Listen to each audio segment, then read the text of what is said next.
graças a Deus, mais um vídeo para a nossa meditação. Desta feita nós vamos estudar João capítulo 1, versículo 1. Um estudo a partir do grego bíblico, o grego koiné, e também esse vídeo servirá de refutação aos TJ e TNM, amém? Glória a Jesus. Vai ficar a descrição do vídeo aí para você saber. O versículo 1 do Evangelho de João é um dos mais importantes e controversos da Bíblia. Ele afirma que no princípio era o Verbo, e o Verbo estava com Deus, e o Verbo era Deus. João capítulo 1, versículo 1. A tradução deste versículo para o português pode ser um pouco confusa, pois a palavra verbo pode ter vários significados.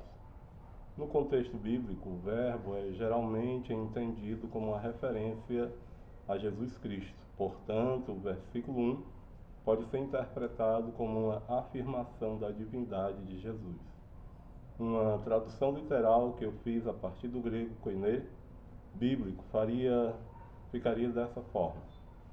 No princípio era o Verbo, e o Verbo estava junto com Deus, e o Verbo era Deus. A análise do versículo a partir do grego pode nos ajudar a entender melhor o seu significado. Por exemplo, a palavra arquê significa princípio ou origem. Portanto, o versículo 1 afirma que o verbo existia antes de tudo o mais, ou seja, antes de toda a criação, antes da criação do espaço-tempo. A palavra logos pode significar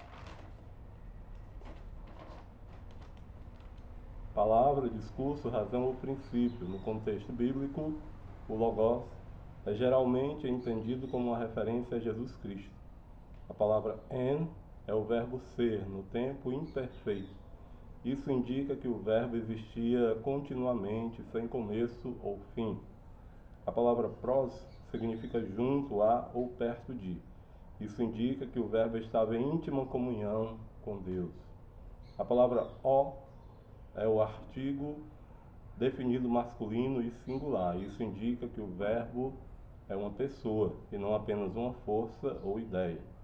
Com base nesta análise, nós podemos concluir que o versículo 1 afirma que Jesus Cristo é Deus e que ele existia antes de tudo mais. Essa afirmação é fundamental para a criação e a redenção do mundo.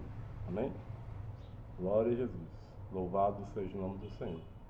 Deus abençoe a todos, em nome do Pai, do Filho e do Espírito Santo, e até os próximos vídeos, em nome de Jesus.